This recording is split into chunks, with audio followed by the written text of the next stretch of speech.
Shall we find out the same three equations of motion that we derived two videos back using graphical method? That time we used algebraic method. This time let us use graphical method.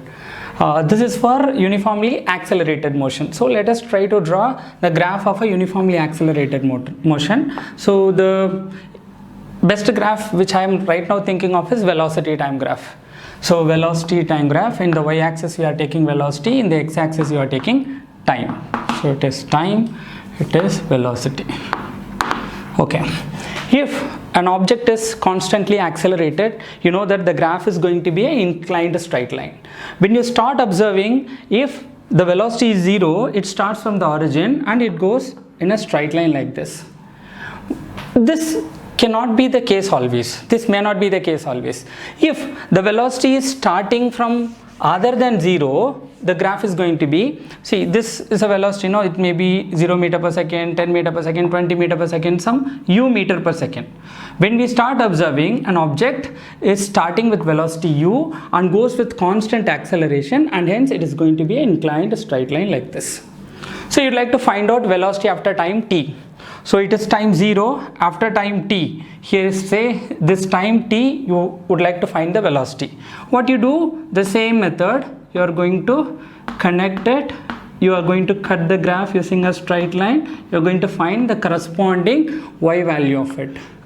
So this is what the velocity needed. So you would like to find out, let us say v.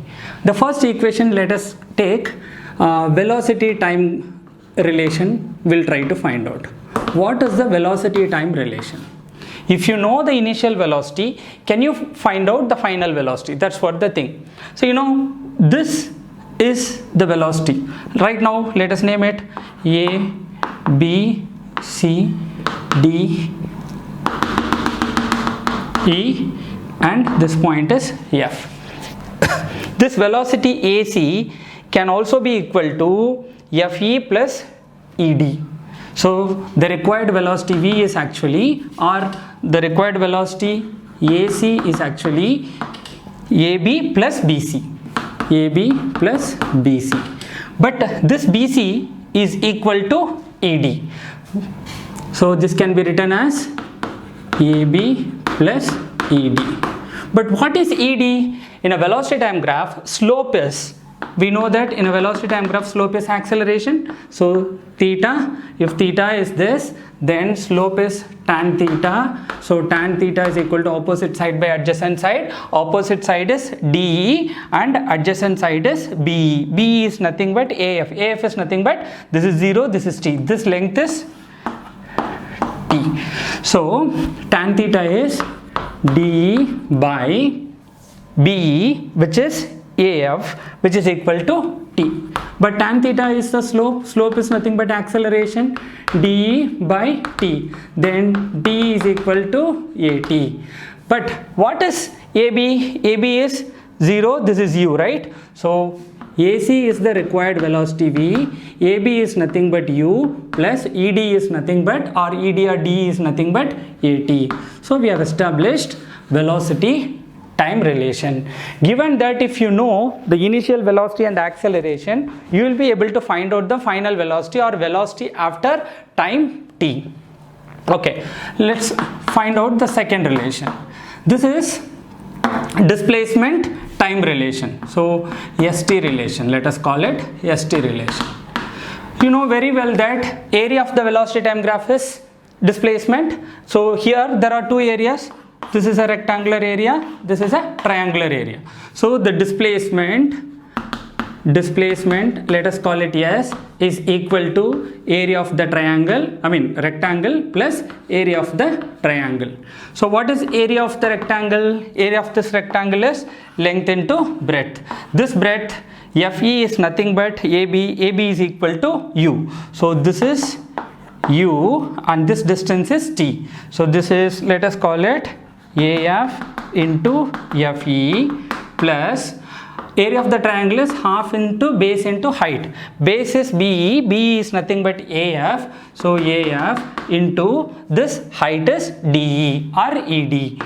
So then we already know that AF AF is T and AB is U. So it is UT plus half. AF is T into D or ED. We have just found out AT. So now we are getting the relation S is equal to UT plus half AT square. So we have found out velocity time relation V is equal to U plus AT, and displacement time relation S is equal to UT plus half AT square, and the third one is like velocity displacement relation. All we need to look at this entire thing from a different perspective. Like this is a trapezium. If you consider this graph as a trapezium, the area of a trapezium is area of a trapezium. So area of the graph is displacement. That displacement is nothing but area of the trapezium. Area of the trapezium, because the graph is looking like a trapezium. So area of a trapezium is actually equal to half into sum of the parallel sides and the distance between them. Sum of the parallel side, these two are parallel sides, that is AB and FD are parallel. Half into AB plus FD into the distance between them. The distance between them can either be AF or BE. So let us call it AF. So half into, now AB plus FD. So this is AB, which is nothing but U. FD, the total distance, which is V. So it is U plus V or V plus U. I'm going to call it Y. So then AF is nothing but T. Already we know that acceleration is V minus U by T. If you cross multiply this, T is equal to V minus U by A. So this AF is T, but T is V minus U by A. V plus U into V minus U. See, there is no addition here, so we don't need to take any LCM. So half V plus U into V minus U is V square minus U square. 2 into A is 2A. Here it is yes.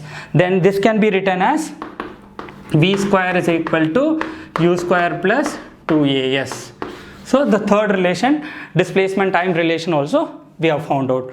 So the three things are V is equal to U plus AT, S is equal to UT plus half AT square, V square is equal to U square plus 2AS.